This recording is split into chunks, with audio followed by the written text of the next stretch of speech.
En fait, boucher de perte, on va parler un instant de boucher de perte, puisqu'il y a beaucoup à dire. Boucher de perte, donc il a vécu les guerres napoléoniennes qui ont été un bain de sang terrible. Il était dans le corps des douanes qui était un corps d'élite. Il a tout vu en première ligne. Et il s'est dit, si le monde c'est ça, si la vie c'est ça, c'est pas la peine. Et donc il a essayé de donner un sens à sa vie. Il a vécu aussi par l'évocation le supplice du jeune chevalier de la Barre qui s'était passé à Abbeville, où il est revenu comme directeur des douanes. Et lui, il n'a pas du tout abandonné sa foi, pas du tout, mais il a voulu abandonner l'institution et retrouver le christianisme primitif. C'était ça la démarche de Boucher de Perthes. Et c'est parce qu'il cherchait le christianisme primitif fait d'amour, et où il n'y a pas du tout d'inquisition, de bûcher, de langue coupée et de dictionnaire cloué dans le dos. C'est à cause de ça, ou grâce à ça, qu'il est allé vers la découverte de la préhistoire en écrivant ces 5 volumes de la création, et c'est sur l'origine des êtres.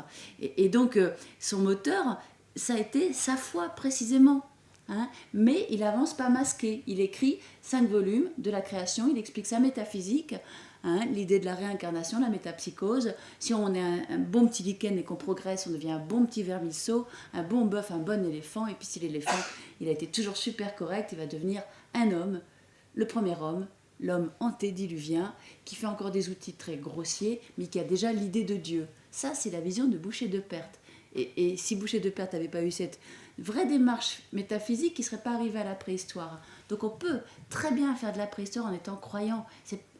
Et lui et tous les pionniers, c'est ça qui les a amenés vers cette nouvelle discipline. Mais ils l'ont fait de façon ouverte. Il n'y avait pas de non-dit. C'était très clair.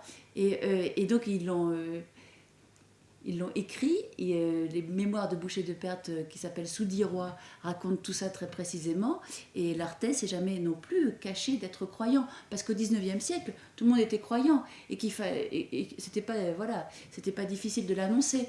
Après, on rentre dans d'autres périodes, et c'est vrai que chacun joue à cache-cache parce que tout le monde a un peu peur, parce que personne ne respecte plus l'autre. Dans plein de circonstances, on se dit, bon, que faire on est mal à l'aise, on est un petit peu coincé aux entournures. Et moi, je pense que le mieux, c'est juste de dire les choses à qui on a envie, quand on a envie.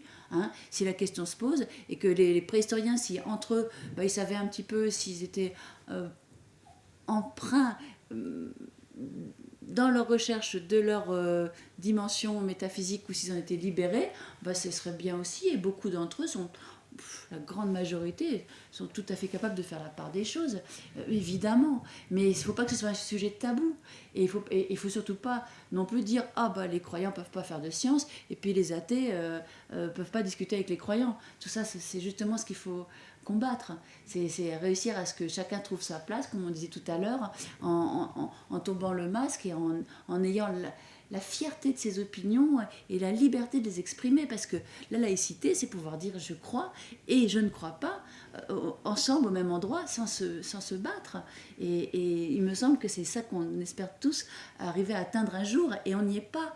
Et c'est vrai que le raidissement des religions aujourd'hui, c'est compliqué, et que c'est complexe, et qu'il y a un dialogue qui ne se fait pas, et c'est très mauvais pour tout le monde.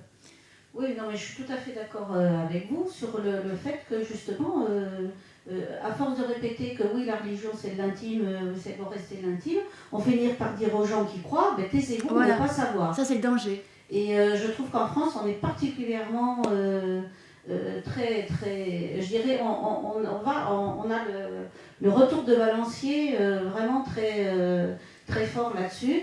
Et